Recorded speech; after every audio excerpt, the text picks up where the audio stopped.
పదానంద్.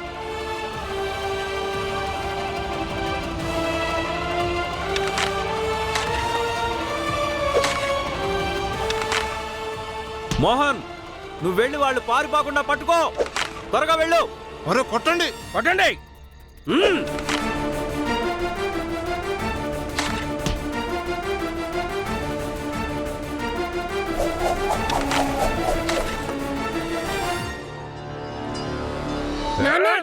మనం వాళ్ళని అడ్డుకోవాలి, లేకపోతే వీళ్ళు వాళ్ళని చంపేస్తారు.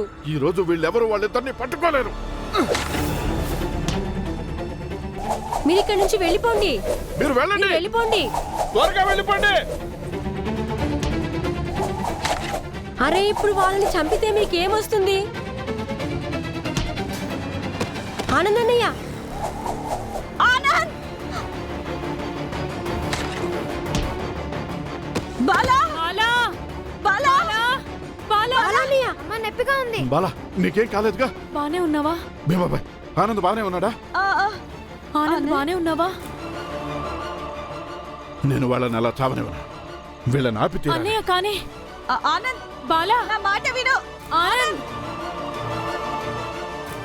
మనం ఇక్కడి నుంచి చాలా దూరంగా వెళ్ళిపోదాం. అక్కడ మనకి శత్రువులు ఎవరు ఉండరు. ఇంకెప్పుడు తిరిగి రావద్దు. మనం కొత్త జీవితాన్ని ప్రారంభిద్దాం.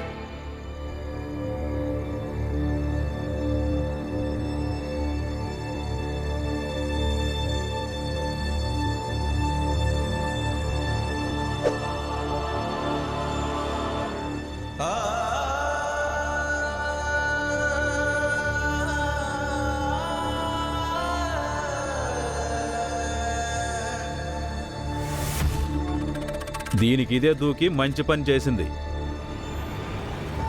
లేకపోతే మనం దీని ప్రాణాలతో వదిలేవాళ్ళం కాదు.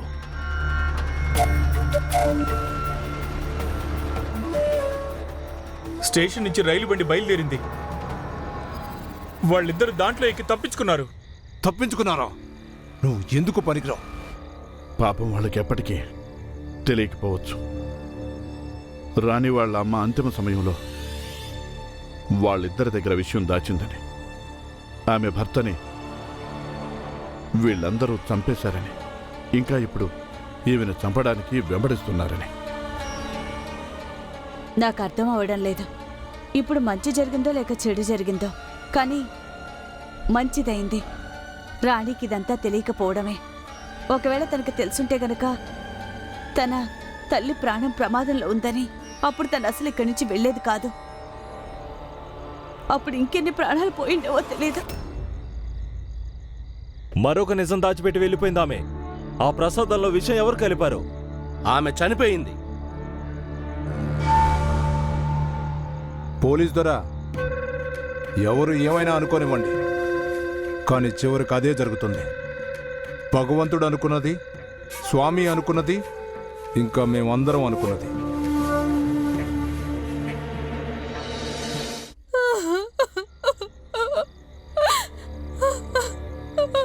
పోలీస్ దొరా, వీళ్ళందరూ కలిసి నా భర్తని దారుణంగా చంపేశారు. ఆఫీసర్ గారు, ఈ స్త్రీ మాటలు కూడా వినండి. కానీ మరణాలు జరిగింది పోలీసుల ఖైదులో కదా. మరప్పుడు బాధ్యులు కూడా మీ పోలీసులే అవుతారుగా. మరణాలకి బాధ్యులు వాళ్ళు. ఎవరైతే ప్రసాదం పంపించారో. ప్రసాదం ఎవరు పంపించారో మీ దగ్గర సాక్ష్యాధారాలు ఏమైనా ఉన్నాయా? లేవుగా. ఇదే మరి భగవంతుడి న్యాయం అంటే. అసలు మీ భగవంతుడిది ఇదేమి న్యాయమో తెలియట్లేదు. మీ ఈశ్వరుడు పాపులందరినీ ఎలా శిక్షిస్తాడో తెలియట్లేదు. అసలు శిక్షిస్తాడో లేదో కూడా తెలియట్లేదు.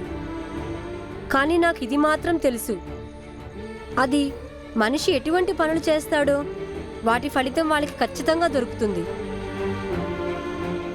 ఇక ఇప్పుడు మీరందరూ ఏదైతే చేశారో దీని ఫలితం కూడా మీకు ఖచ్చితంగా లభిస్తుంది. మీరందరూ ఇదే సతారాలో ఉంటారు, ఇంకా నేను కూడా ఇదే సతారాలో ఉంటాను. భీమరావు, నువ్వు సైలెంట్గా ఇళ్ళకు వెళ్ళండి. ఈ చిన్నపిల్లడు చాలా చక్కగా చెప్పాడు. ఎవరైతే వీళ్ళందరినీ చంపడానికి కుట్ర పన్నారో దానికి వాళ్ళకి ఖచ్చితంగా శిక్ష పడుతుంది. వెళ్ళండి, అందరూ వెళ్ళిపోండి.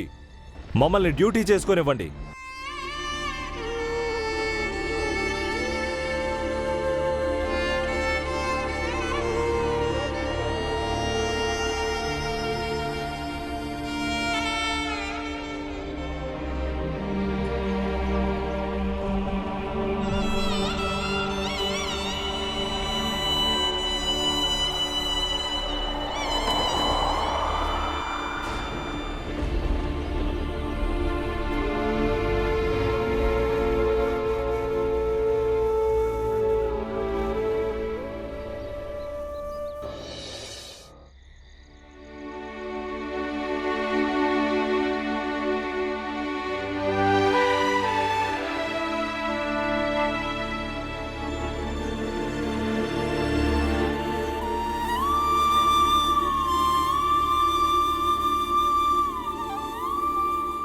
నాన్న,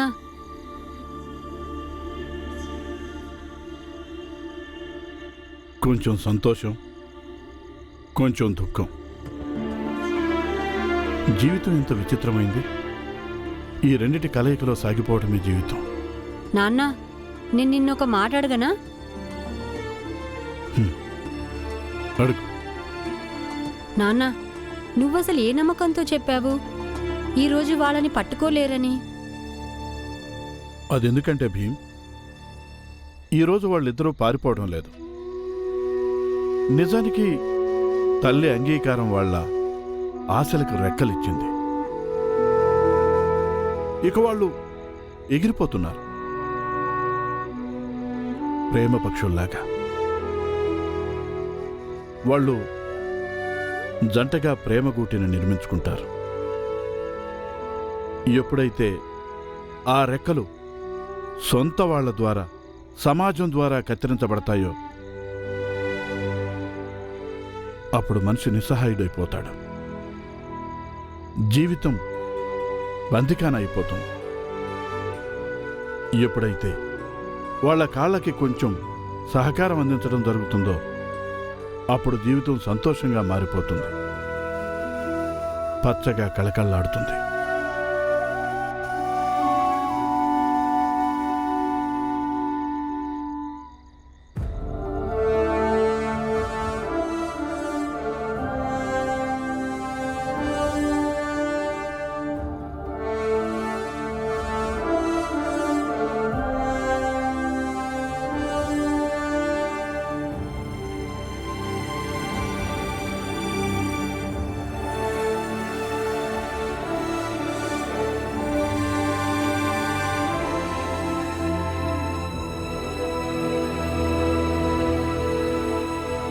భీమ్,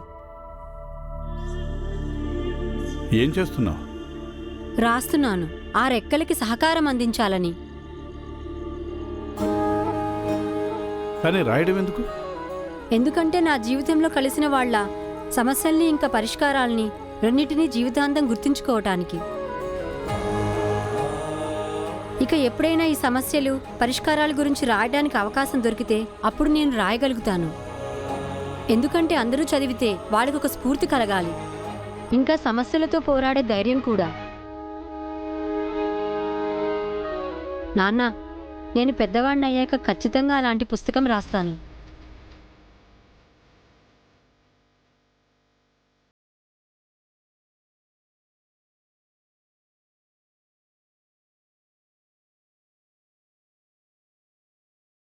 అరతమాత భక్తిపై కొత్త రాతవి, శక్తిదాతవి, అజాగ్రత్తవి. నువ్వు కన్న స్వప్నం సమానతే కదా, సమస్త జనులకి చరిత్ర నీ కదా. భరతమాత భక్తిపై కొత్త రాతవి, నువ్వు కన్న స్వప్నం సమానతే కదా. అలపై అవతరించనే నువ్వు పలుకు మాట పతికి భీమగర్జనే. నాయకుడేనే భీమ్రావ్, మహానాయకుడేనే భీమ్రావ్. నాయకుడేనే భీమ్రావ్, మహానాయకుడేనే భీమ్రావ్. చూపించు.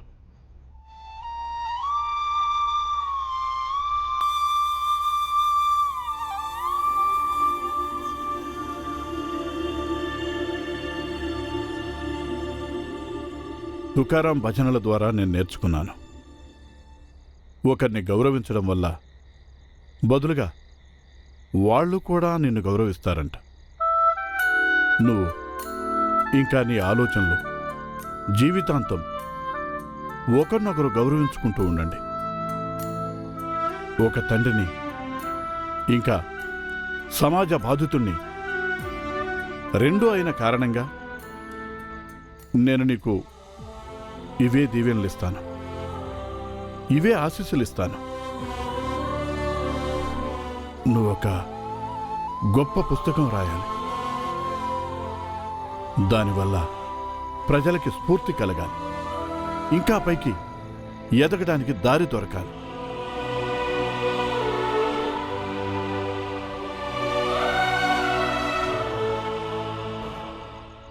స్వామి వాళ్ళు ఇద్దరైతే పారిపోయారు. ఇంకా రాణి వాళ్ళ అమ్మ అయితే లోయలోకి దూకేసింది. బహుశా చచ్చిపోయి ఉంటుంది. ఇప్పుడు వాళ్ళు మన పరిధి దాటి దూరంగా వెళ్ళిపోయారు. వాళ్ల గురించి ఆలోచించటం దండగా. తల్లికి తన తలరాతలో చావాలని రాసుంది. అలాంటప్పుడు దాన్ని మనమెలా తప్పించగలుగుతాం? అన్నట్టు నేను మీకు చెప్పిన విషయం రేపు ఊరంతా పుకారైపోవాలి. అలాగే స్వామి. అలాగే స్వామి.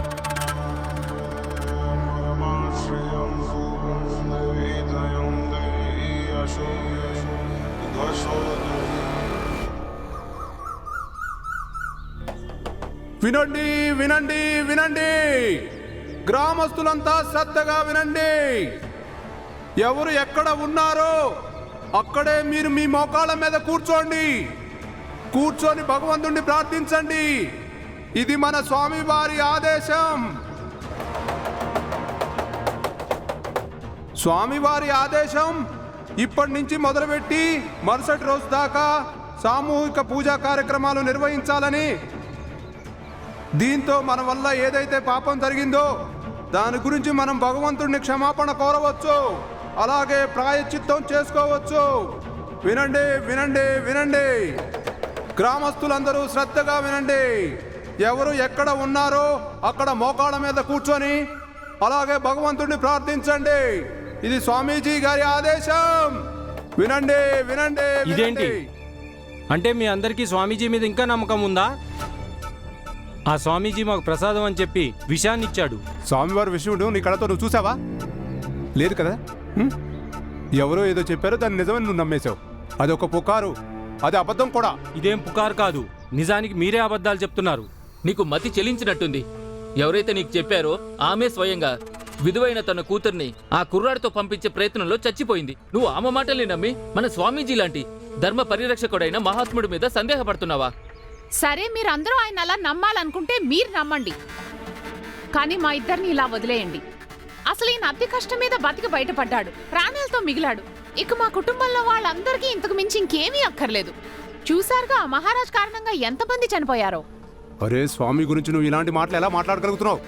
పురుగులు పడి చస్తారు మీరు, పురుగులు నరకానికి పోతారు. మీరు రండి, మీకు పనికి వెళ్లే సమయం అయింది. అమ్మా, నేను స్కూల్కి వెళ్తున్నాను. అదేంటి భీమ్, స్కూల్ మూసేశారుగా? ఇప్పుడు తెరుస్తారత్తా. స్వామి సత్సంగంతా ఒక నాటకం. ఇప్పుడు ఇక్కడ కొత్త నాటకం మొదలుపెట్టాడుగా, అది మర్చిపోతాడు. భీమ్, నువ్వు స్కూలుకు వెళ్ళి మనసు పెట్టి శ్రద్ధగా చదువుకోవడం నీ పని. ఇక నాటకాలకి దారులు వెతుక్కోవడం వాళ్ళ పని. భీమాబాయ్, నేను పని వెతుక్కోవడానికి వెళ్తున్నా, త్వరగా వచ్చేస్తాను.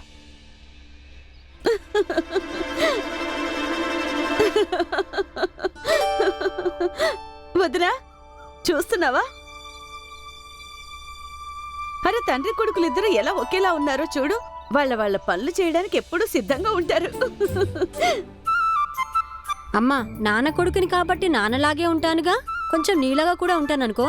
ఆహా, నాలాగా కూడా ఉన్నావా? నాకు చెప్తున్నావా నువ్వు? నేను మీ అమ్మన్రా. ఇక్కడే ఉండు, అన్నం డబ్బా తీసుకొస్తాను. ఉండు, వెళ్ళొద్దు. అమ్మా, ఆ, నేను కూడా భీమ్తో స్కూల్కి వెళ్తాను. ఉండండి, మీ ఇద్దరి కోసం అన్నం డబ్బాలు తెస్తాను. అయితే ఈరోజు పాయసం ఉండాల్సిందే. మామా, నేను కూడా వెళ్తాను. ఇప్పుడు నువ్వెక్కడికి వెళ్తున్నావు? అవునక్క, నువ్వెక్కడికి వెళ్తావు?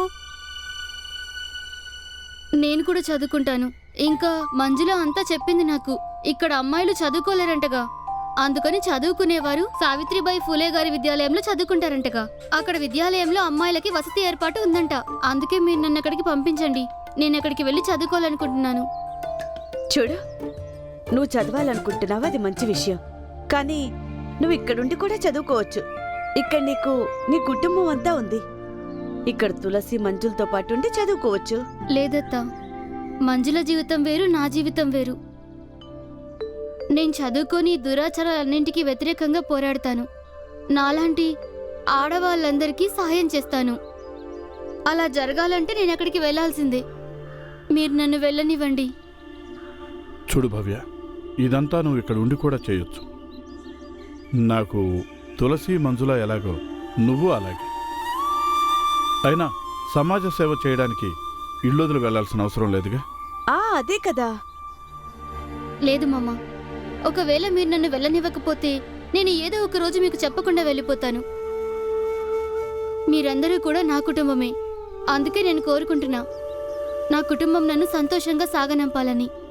అప్పుడు నేను ఎక్కడున్నా సరే, సతారాలో జరిగిన ఎన్నో చేదు జ్ఞాపకాల మధ్య నా మనసులో మీ అందరితో గడిపిన మంచి జ్ఞాపకాలు కూడా ఉంటాయి. భవ్య, సరే అక్క, మేము నిన్ను స్టేషన్ దాకా వదిలిపెడతాము. కానీ భీమ్, నానా, నిన్నేగా నువ్వు ఎగరడం గురించి, ప్రోత్సాహం గురించి అన్ని విషయాలు చెప్పావు. ఇంకా నన్ను ఆశీర్వదించావు కూడా. నేను ఏది అనుకుంటే అది అవ్వాలని. నాకేమనిపిస్తుందంటే, భవ్య అక్క ఏదైతే అనుకుంటుందో ప్రస్తుతం తనని అలా చేయనివ్వండి నాన్న. ఎందుకంటే ఇది తప్పనిసరి కాదుగా. తను ఈరోజు ఎలా ఆలోచిస్తుందో అది జీవితాంతం ఆలోచిస్తుందని. కానీ ఈరోజు మంచి ఆలోచన చేస్తుంది కాబట్టి తనని అలా చేయనివ్వటమే మంచిది.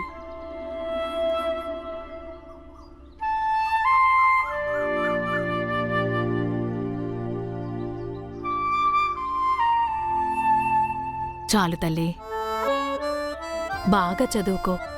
నువ్వు అనుకున్నది సాధించు.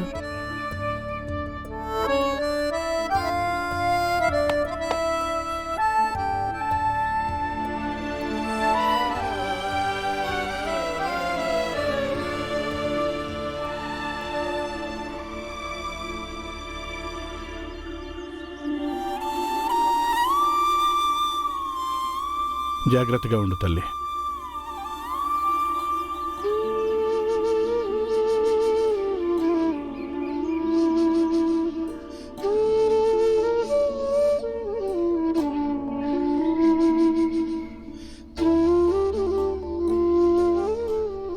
ఇదిగో ఆనంద్, ఇదిగో రా అక్క, వెళ్ళు.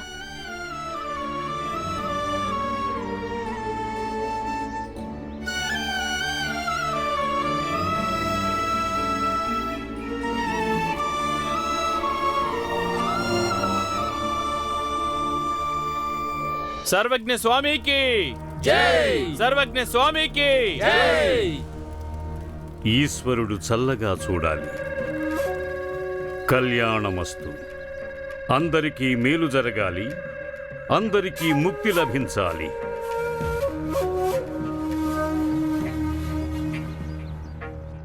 బహుశా విద్యాలయంలో ప్రవచనాలు మళ్ళీ మొదలు పెట్టాలనుకుంటాను. అవును స్వామి, ధర్మాన్ని ఎక్కువగా అపవిత్రం ఈ పుస్తకాల్లోని అక్షర జ్ఞానమే చేసింది. అందుచేత సమయం ఉండగానే ఈ చదువు సంధ్యకి బదులు మొత్తం సమాజాన్ని, అందరినీ ధర్మ ప్రేమికులుగా మార్చాలి. అధర్ములందరినీ ధర్మ మార్గంలోకి తీసుకురావాల్సి ఉంటుంది. ఇటువంటి ధర్మ విముఖులందరినీ ధర్మ మార్గంలోకి తీసుకురావటానికి సామ, దాన, దండ, భేద ఏది ప్రయోగించాల్సి వచ్చినా ప్రయోగిద్దాం. స్వామీజీ, మీరు మొదటి నుంచి తప్పుడు మనిషి అని తెలుసు, కానీ ఇప్పుడు వివేకం కూడా లేనట్టు అనిపిస్తుంది. ఏ భీమరావు, నీకేదో కాస్త అక్షర జ్ఞానం లభించేసరికి బాగా పొగరు తలకెక్కింది. అయినా ఇంత గొప్ప స్వామిని వివేకహీనుడంటావా? అవును, ఎందుకంటే స్వామీజీ విద్యకి విరుద్ధంగా మాట్లాడుతున్నాడు. ధర్మం కోసం విద్యని ఆపివేయాలని మాట్లాడుతున్నారు.